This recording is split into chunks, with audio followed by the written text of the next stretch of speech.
ഞാൻ മുല്ലത്തരം ഡാലി മുക്കാഞ്ചിരം അഥവാ സോമൻ ഭോപ്പാൽപുര. ഒന്ന് കേട്ടിട്ട് പോ 19-ാം അധ്യായം. ഒന്ന് കേട്ടിട്ട് പോ 19-ാം അധ്യായം. പ്രാർത്ഥന എന്നാൽ നാം ദൈവത്തോട് സംസാരിക്കുന്നതാണ്. പ്രാർത്ഥന എന്നാൽ നാം ദൈവത്തോട് സംസാരിക്കുന്നതാണ്.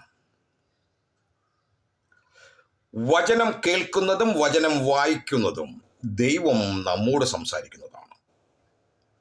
ബൈബിൾ വായിക്കുന്നത്, ബൈബിളിലെ വചനം കേൾക്കുന്നത്, അത് ദൈവം നമ്മോട് സംസാരിക്കുന്നതിന് തുല്യമാണ്.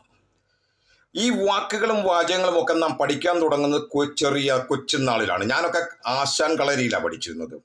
പനയോലയിൽ ആശാൻ അ ആ ഇ ഊ എന്നൊക്കെ എഴുതി അങ്ങനെയാണ് ഞാൻ പഠനം തുടങ്ങുന്നത്. അക്ഷരങ്ങളും വാക്കുകളും വാചകങ്ങളും ഒക്കെ കേൾക്കാൻ തുടങ്ങുന്നത്. പുതിയ തലമുറ A ഫോർ ആപ്പിളും B ഫോർ ബോയിലേക്കൊക്കെ മാറി.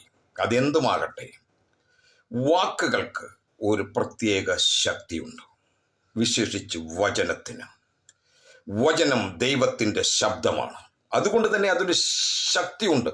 വചനത്തിന് ഒരു വളരെ വളരെ വളരെ ശക്തിയുണ്ട്. ശലോമോൻ രാജാവ് വെറും 5 വാക്കുകൾ ആകാശത്തേക്കെറിഞ്ഞ് അമ്മാനമാടിയിട്ട് നൃത്തം ചെയ്തു. അവൻ നല്ലവനല്ലോ, അവൻ്റെ ദയ എന്നേക്കുമുള്ളത്. അവൻ നല്ലവനല്ലോ, അവൻ്റെ ദയ എന്നേക്കുമുള്ളത് എന്ന 5 വാക്കുകൾ എടുത്ത് ആകാശത്തേക്കെറിഞ്ഞ് ദൈവത്തെ മഹത്വപ്പെടുത്തി നൃത്തം ചെയ്തപ്പോൾ സ്വർഗം ചൂടായി. ആകാശത്തു നിന്നും പരിശുദ്ധാത്മാവ് ഇറങ്ങി വന്നു. സ്വർഗത്തിൽ നിന്നും പരിശുദ്ധാത്മാവ് ഇറങ്ങി വന്നു. ആലയം പുക കൊണ്ട് നിറഞ്ഞു. അവിടെ നിന്നിരുന്ന പുരോഹിതന്മാർക്ക് പോലും നിൽക്കാൻ സാധിക്കാതെ വന്നു. വാക്കുകൾക്ക് അവൻ നല്ലവനല്ലോ, അവൻ്റെ ദയ എന്നും ഉള്ളത്. വാക്കുകൾക്ക് ശക്തിയാണ്, വചനത്തിന് ശക്തിയാണ്. അതുകൊണ്ട് നാം വചനം ഉരുവിടുമ്പോൾ നമുക്കൊരു പ്രത്യേക ശക്തി ലഭിക്കുന്നു. ഒരു ശതാധിപൻ കർത്താവായ യേശുക്രിസ്തുവിനോട് അപേക്ഷിക്കുകയാണ്, ഗുരു, അങ്ങയുടെ ഒരു വാക്ക് ഒരു കുഞ്ഞിന് ജീവൻ നൽകാൻ സാധിക്കും. ഒരു വാക്ക് മതി, അങ്ങയുടെ ഒരു വാക്കിന് ജീവൻ നൽകാൻ സാധിക്കും. വിശുദ്ധ വേദപുസ്തകത്തിലെ വചനത്തിന് ഇന്നും ജീവനുണ്ട്. വാക്കുകൾക്ക്, വചനങ്ങൾക്ക് ശക്തിയുണ്ട്. ഗോലിയാത്തിന്റെ കഥ, ദാവീദിന്റെയും ഗോലിയാത്തിന്റെയും കഥ നിങ്ങൾക്കറിയാം.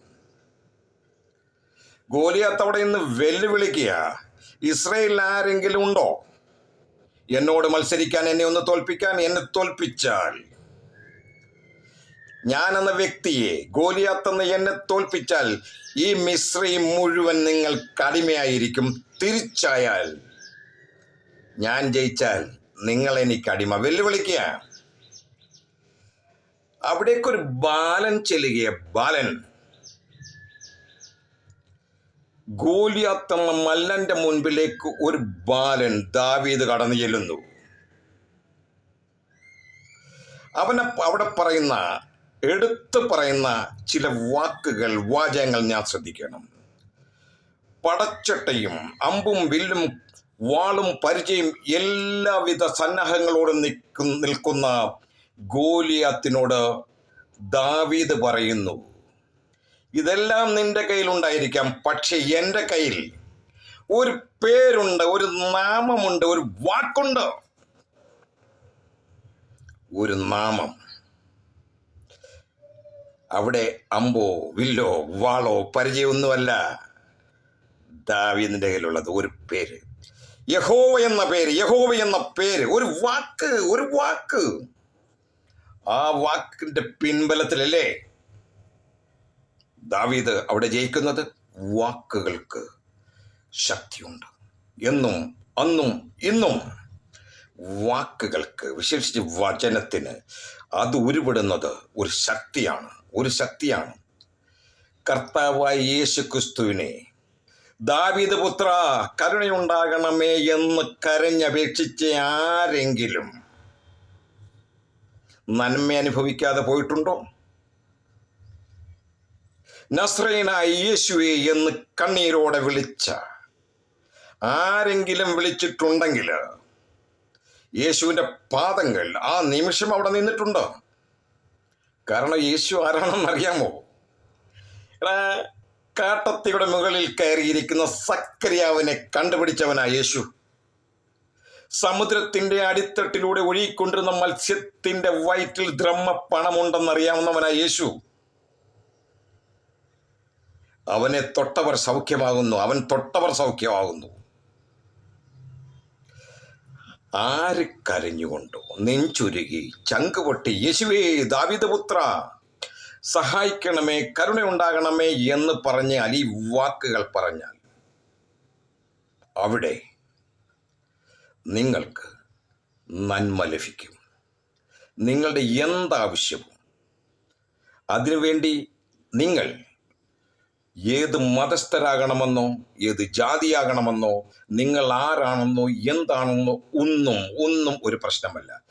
ഒരു കാര്യം മാത്രം നിങ്ങൾ ചിന്തിക്കുക, കർത്താവായ യേശു ക്രിസ്തുവിന് ഇത് ചെയ്യാൻ സാധിക്കും, ഇത് സാധിക്കും, അവനെ കൊണ്ട് ഇതിനാകും എന്നൊരു വിശ്വാസം നിങ്ങൾക്കുണ്ടെങ്കിൽ, എന്നെ കേൾക്കുന്ന പ്രിയപ്പെട്ടവരെ, നിങ്ങൾ ആരുമാകട്ടെ, ക്രിസ്ത്യ മതസ്ഥരാകണമെന്നൊന്നുമില്ല, കർത്താവായ യേശു ക്രിസ്തുവിനാകും എന്ന് നിങ്ങൾക്കുറപ്പുണ്ടെങ്കിൽ, നിങ്ങൾ വിശ്വസിക്കുന്നുവെങ്കിൽ, യാത്രയുടെ യാമത്തിലാകട്ടെ, ആരുമില്ലാത്ത സ്ഥലത്താകട്ടെ, എപ്പോഴുമാകട്ടെ, നിങ്ങൾക്കിഷ്ടമുള്ള സമയത്താകട്ടെ, യേശുവേ ദാവീദ് പുത്ര കരുണയുണ്ടാകണേ എന്ന കുറെ വാക്കുകളൊന്നെറിഞ്ഞ്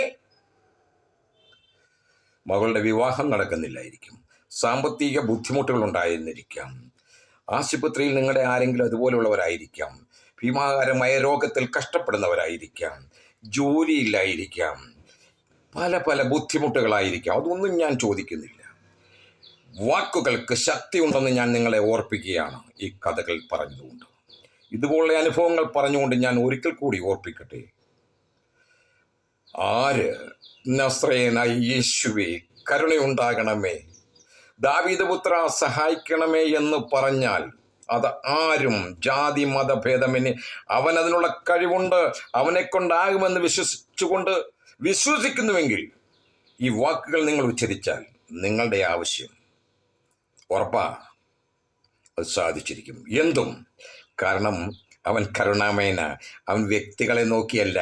വിശുദ്ധ വേദപുസ്തകത്തിലുടനീളം നാം സഞ്ചരിക്കുമ്പോൾ ഒന്ന് മനസ്സിലാകുന്നുണ്ട്, അവൻ വ്യക്തികളെ നോക്കിയിട്ടല്ല, കുരിശിൽ തൻ്റെ അടുത്തു കിടക്കുന്ന കള്ളനെ പോലും സ്നേഹിച്ചവനാ, അവൻ്റെ പാപങ്ങൾക്ക് മോചനം കൊടുത്തവനായി എൻ്റെ യേശു, നിങ്ങളുടെ യേശു, നമ്മുടെ യേശു. വാക്കുകൾ ഉപയോഗിക്കുക, നന്ദിയോടെ വാക്കുകൾ ഉപയോഗിക്കുക. യേശുവേ നിങ്ങൾക്ക് ആവശ്യമെങ്കിൽ ഒരു വാക്ക് മതി അപ്പാ, ഒരു വാക്ക് മതി എന്നൊന്ന് പറഞ്ഞാൽ ആരും കാണണമെന്നില്ല. നിങ്ങൾ നെഞ്ചുരുകി ഒരു പ്രാവശ്യം നിങ്ങളുടെ ഏതാവശ്യവും യേശു ക്രിസ്തുവിന് ഇത് എനിക്ക് ചെയ്തു തരാൻ സാധിക്കുമെന്ന് വിശ്വസിക്കുന്നുവെങ്കിൽ പറയൂ, വാക്കുകൾ ഉപയോഗിക്കൂ. ഹലോ, ഒന്ന് കേട്ടിട്ട് പോ. നിങ്ങളോടാ പറയുന്നത്, നിങ്ങൾക്കും ആവശ്യമുണ്ടായിരിക്കാം. കാരണം യേശു കരുണാമയന, സർവശക്തിമാന. ഒന്ന് കേട്ടിട്ട് പോ. 19-ാം ഭാഗം ഞാൻ മുല്ലത്തരം ഡാലിമുക്കാഞ്ഞിരം അഥവാ സോമൻ ഭോപ്പാൽപുര.